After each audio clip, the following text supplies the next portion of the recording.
Hello, in today's video we are going to demonstrate and discuss and ultimately tear down a 1961 Fender Vibrolux amp. This demonstration is going to be a little different than some of my others. We're going to demo the tone first, and then after that we will take a look at the schematic and also tear the amp apart, look at the guts of it and see what's original, what isn't. I had been told that this one has been serviced, so I'm expecting to see some new caps. Of course, there's a 3-prong cord on it. The handle has also been replaced, I believe. So a couple small things, and also there's a different speaker in it than the original speaker. So we're just going to take a look at it and discuss it. If that's something that you'll be interested in, stick around and we'll get right to it. As promised, we're going to do the tone demo portion of the video first. To start off with, I'm going to use a 1952 Telecaster reissue. This is from 1986. And going through the bright channel. Right now the tremolo is off, bass is about 8 or so, treble's at 6, and the volume is about at 4.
the bright channel.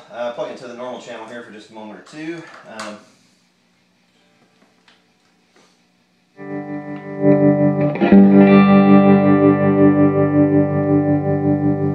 Seems to have a little more bass to it, a little more punch.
Normal channel about on 6 or so. Let's see if we can make it break up, just out of curiosity. I'm going to crank it here. Crank the treble just a hair on this channel. And let's see if we can make it break up.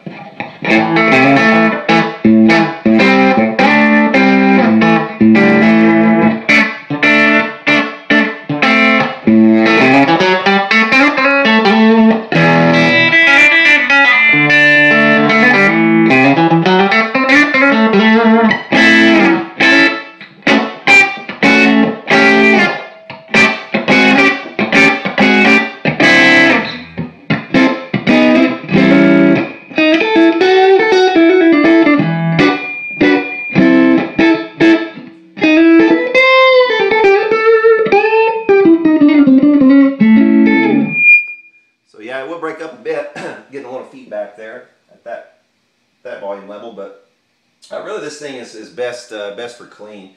Really nice clean, particularly in person. Just really clear, really present. Killer amp. Let's take it apart, take the chassis out, and we'll take a look at the guts and see how original it is.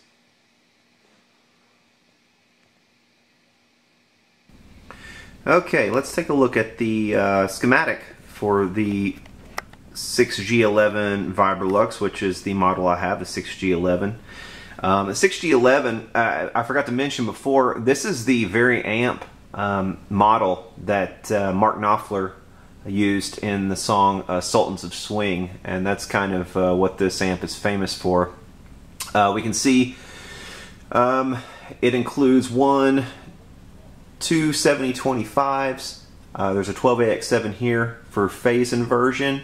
There's a 12AX7 down here, both sides of which are used in the tremolo section. I had a discussion with one of my old guitar buddies last night, and we were talking about the various different tremolos and vibrato. Well, they, you know, whether or not there was a true vibrato in this thing or whether it was tremolo. This is tremolo, and you can see here the tremolo pedal turns it on and off. We have, here's our oscillator. We have our 3 caps, which give us the 360-degree phase oscillation. And then we go to over here that pumps it up and drives through to the next stage. And this actually is the intensity pot over here, and it's tied, you can see over here, to the grid leak bias. These output tubes are fixed bias, so what's happening here is the bias is being changed. This is negative 45 volts, and this voltage will fluctuate as as the oscillator oscillates, and that changes the bias on the output tube. So this is output tube bias tremolo. This is not vibrato. And the more that I read up on vibrato and stuff last night, apparently Fender never had any true vibratos, in that you know, none of them were frequency modulating vibrato, which is what vibrato actually is. It modulates the frequency of notes. So your note would actually, you know, if you hit an E, for instance, it'll oscillate upwards above an E slightly and then below an E slightly. So that's vibrato, just like you do when you grab your you know, vibrato arm on your guitar itself. If you have like a Bigsby, that's vibrato. Tremolo, on the other hand, and it's actually, you know, the vibrato on guitars is also misnamed because of Fender. They named their tremolo system a synchronized tremolo, and it's actually not a tremolo at all, because tremolo modulates the volume, and that's not what you're doing whenever you pull on a whammy bar. You're actually modulating the note itself, the frequency of the note. So that's vibrato. Tremolo, again, is modulating the volume of the note, and that's what's happening here. When you increase the intensity, you're actually increasing the amount by which this will vary the bias on the output tubes, and the output tubes are two 6L6GCs in push-pull. This has a GZ34 rectifier in it. Also, that's also the 5AR4, I believe that one's alternately called. Here's the layout. This is what we will expect to see when we open the thing up. We'll have a front panel with with everything mounted, and a board as per usual with old Fenders. Basically anything made pre-1980 will have this kind of look to it. You'll have components on a board, and then you know, you'll see all of your sockets, and then underneath, inside of a doghouse, on the bottom side of the chassis, we should find the power caps, and we'll take a look at those and see if those need changed or have been changed. I was told they were changed, so I expect to see some new ones in there. And it sounds really good as it is, so I don't hear any, you know, problems with power filtering or anything like that. So I expect to see some new ones already in there, which to me is a good thing. This is another discussion, and it's an interesting one that I had with a fellow last night online whenever I first posted some photos of this amp. You know, and he said, he kind of called into the question how much I was asking for it, because it's you know, not original, 100% original, which, you know, you have to understand when something's 50 years old. I'm sure most people do understand this, and I think a lot of collectors are coming around, because the older that these amps become, the less and less of them are going to be 100% original. And, you know, in truth, you wouldn't really want them to be 100% original at some stage, because the caps are going to be all drifty, everything's going to be off, it's not going to sound anything like it did when it was new. You know, you could pull the caps out, you could put them in a little baggie and say, oh, I've got all the original parts, but still, I mean, that's like holding up some batteries or something, or the original strings for a 1950s Gibson. You know, oh, these came off my 1950s Gibson. Well, it's kind of like, so what? It's not going to add a whole lot to the value, if anything, to have original caps in, as far as I'm concerned. As a matter of fact, it might even detract from the value once you get to a certain age of an amp. You know, those caps really need to be changed, especially in Fenders. Fenders used power capacitors that just seemed to bulge and leak, and just did not hold up very well at all to the test of time. So if you have original capacitors, power capacitors in a Fender that is of this sort of age, I would consider that a detriment almost to its collectability, because, I mean, if you're going to buy something as an investment, why would you buy something that you're going to have to turn around in 3 seconds and take to an amp tech and have him replace the power capacitors anyway, just so that you can play the thing? You know, it makes very little sense. You're probably going to run up a bill of 150 or 200 bucks just to have that done. and that's, you know, on an amp like this, that's kind of approaching about what you would pay for sales tax, or, you know, or shipping or something. So you know, it can get some pretty significant. You know, as far as I'm concerned, it doesn't affect the collectability. The collector's market just kind of need to, you know, for lack of a better word, grow up a little bit because at some stage, you know, all these amps, if you look back far enough, anything from like the 1930s, especially in 40s, which is the very early first guitar amps that came out, you know, from makers such as Gibson and Magnatone in the 40s, and some early Valcos and things like that, you expect to see, if you get one of those, you expect to have to work on it. If it's 100% original, you expect that. And I think at this stage, from some of these early Fenders, especially from the 50s and early 60s, maybe you could get away with it with some of the later ones, but especially from the 50s and early 60s, you should assume that things like power capacitors and the power cord, for instance, has been switched to a 3-prong. And that's, as far as I'm concerned, that's going to enhance the playability, and in the long term, it's going to enhance the collectability. You run a lot less risk of other things going bad as a result of not changing these components. So, I mean, you're better protecting your investment if you go ahead and have that work done. So, anyway, lecture behind us. Let's open up this amp, take a look at the guts, and talk about those, and we'll see if indeed those power capacitors have been changed. Okay, before we get too much further along, let's take a look at the back of the amp before we take everything apart.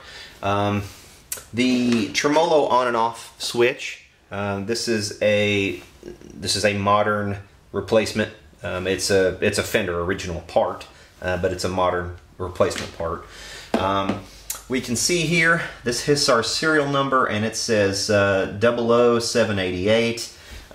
Someone has kind of scratched, I guess that's their initials maybe. Perhaps the original owner or something scratches initials in there, PTC. Or maybe that stands for something else, not sure. It's probably his initials. The handle has most likely definitely been replaced with a good one that you can actually lift up on, which is another probably a good thing. And those are the sorts of decisions you have to make whenever you are dealing with an old amp like this. And that's another thing that's gonna go bad at some point, the handle. These old leather handles, I mean, it's a piece of cow, basically, is what it is. And whether it's original or not, if you can't lift up on the handle, it's pretty useless to you. So that's something that I never even consider, unless it's a specialized handle and it's just something that is bespoke or you know, something that's made for that particular amp and it's very difficult to find. You know, I would consider that a detriment to the value. Something like this, a replaced handle, I don't even consider that a detriment at all when I'm buying one of these. So I don't pay much attention to it, either when I'm buying or selling, because without, if I had the original handle, again, you wouldn't even be able to pick up on it. You can see here the original speaker has been replaced. The original speaker would have been an Oxford, most likely. Some of them may have had Jensen's from the factory, but most of them, I believe, had Oxfords. And the Oxford that came in this originally would have had a nice bell cover on the back with a brown Fender emblem. So that would have been nice to have the original speaker in this, but you know, a Celestian Gold isn't really anything to sneeze at, so I'm not too upset with that. And I believe you could still probably go online and if you're determined, you could probably track down one of the original Oxfords for one of these. Most people seem to have had them reconed at this point because they really didn't have great power handling. So if you push this amp in a band setting, most of those old Oxfords probably would have bit the dust long ago. We do have new tubes. I could see from here there's a GZ34, and we have new Ruby power tubes. The GZ34 is a JJ. And I'm suspecting we have all new 12AX7s as well, but we'll take this back door off and get a little closer look at that. Okay, here we are with the back door off, and we can see the tubes, and again, those are rubies. We have the GZ34 rectifiers over here. That's a new JJ. Let's take a look at our preamp tubes.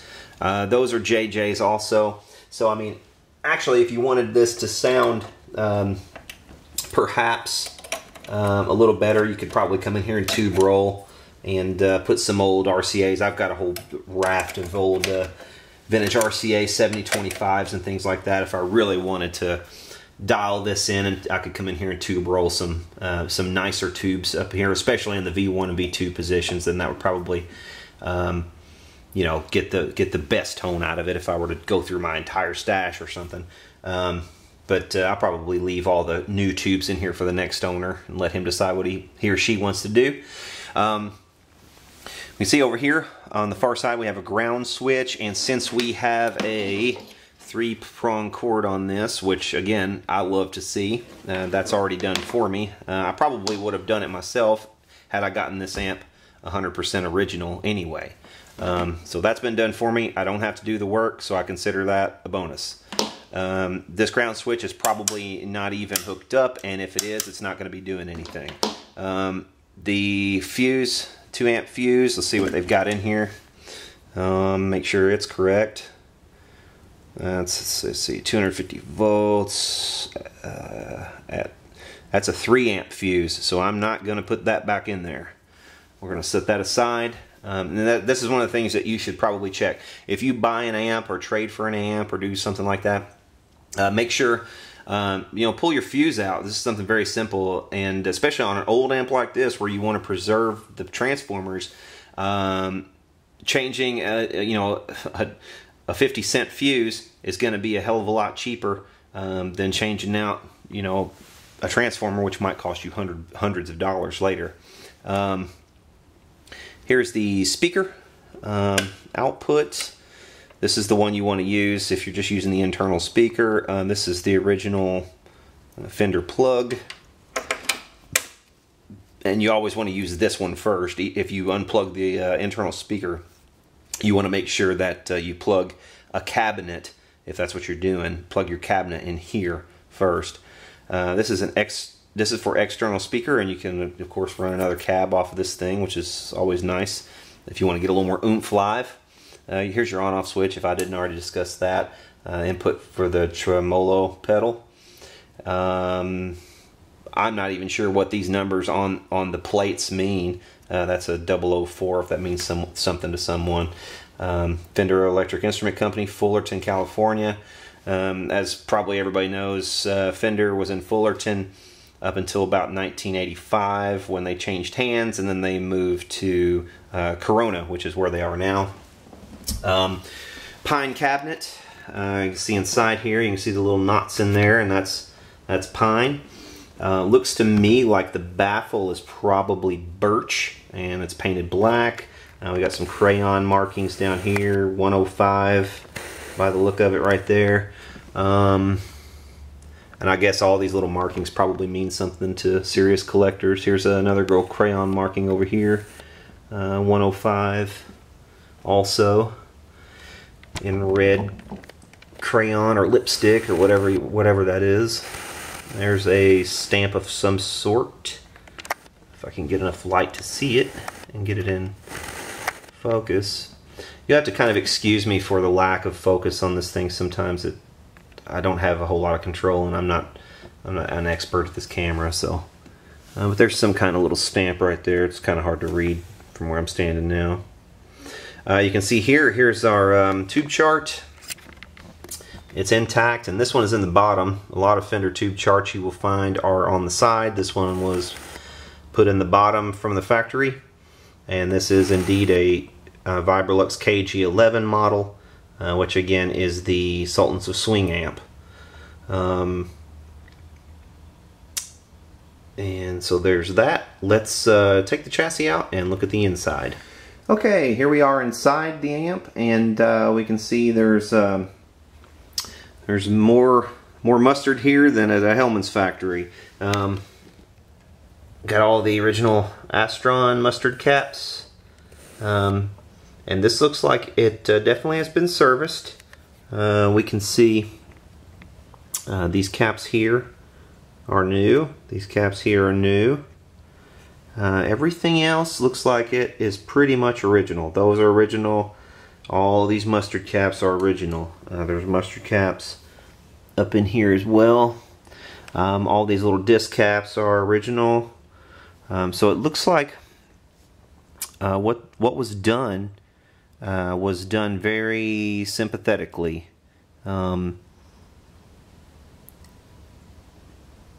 So no worries on any of this, and these are the caps you would expect to see changed. We can see here the these resistors on the tube sockets are changed out. That's common to see. Those are usually pretty well crusty and fried on the old ones. And another, again, that's another thing you always want to try to take care of, and this was taken care of. The 3-prong cord, the way they've wired it in, they've actually left the death cap in place. I may go ahead and clip that out, but I'm not sure that's even in. I'm not even sure that's in still in the circuit. It looks like it may be if you were to flip the switch one of the directions. So I may go ahead and just clip this out. I'll leave it in here, but just clip it so that it's not actually connected to anything. But the way they have it wired in, the black, which is the hot, is going first. You can't see the wire, but it's running up in here to the switch first, power switch, and then it goes through the transformer. And in series, you have the fuse, which again I'm going to make that a 2-amp fuse. And then we go over here back to the neutral, which completes the circuit. Here's our green ground, and it's tied to ground here. So yeah, that's kind of what you want to see.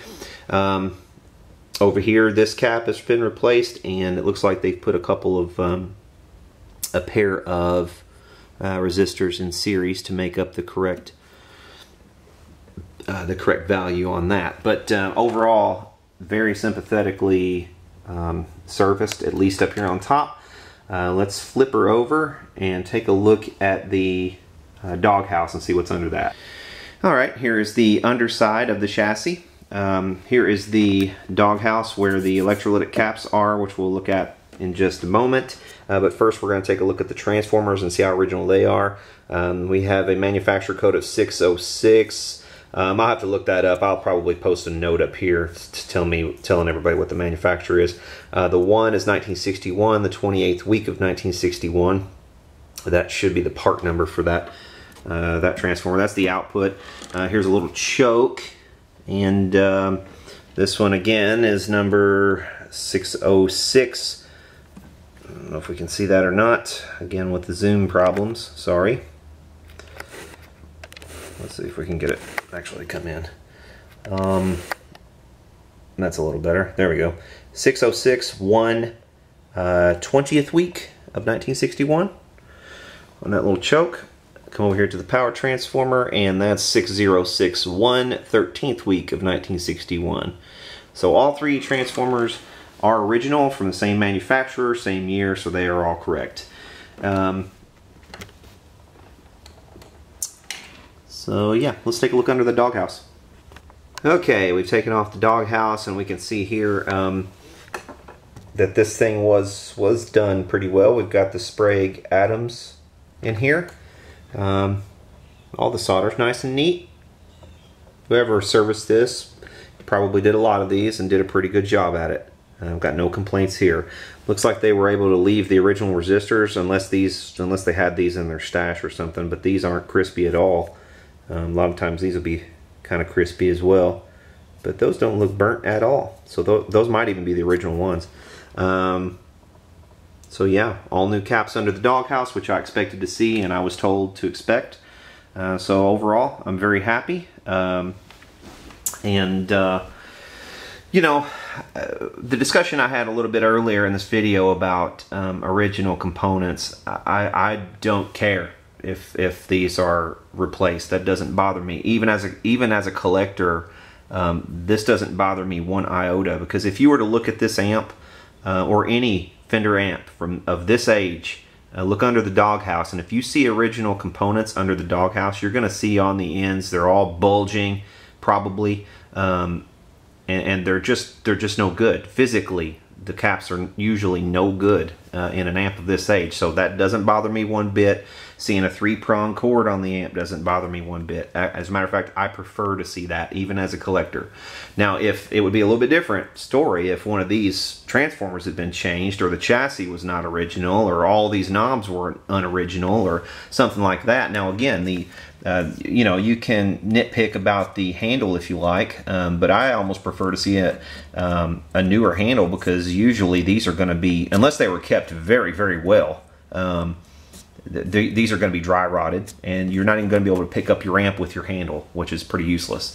The speaker doesn't bother me too much. I would have preferred that the original one was still in here. It would have been nice to have the original Oxford, but I know for a fact that this speaker is going to have probably twice the power handling of the original Oxford, at least, if not a little bit more than that. And this is probably going to sound every bit as good, if not even better, than the original Oxford. Probably has more headroom on this thing, and just in every way, this is probably a better speaker and probably a better fit for the amp. But you know, I mean, at the time, Fender was using what was a good economy for them. That's something that they didn't have to, you know, charge an arm and a leg for to the end user, but still sounded great. And the Oxfords used, you know, they did fit that bill. And I have no problem with Oxford speakers. I love them. And I would prefer to have the original one, but you know, that's a $300 speaker in there, so I'm not going to be complaining too much about that being a Celestian Gold.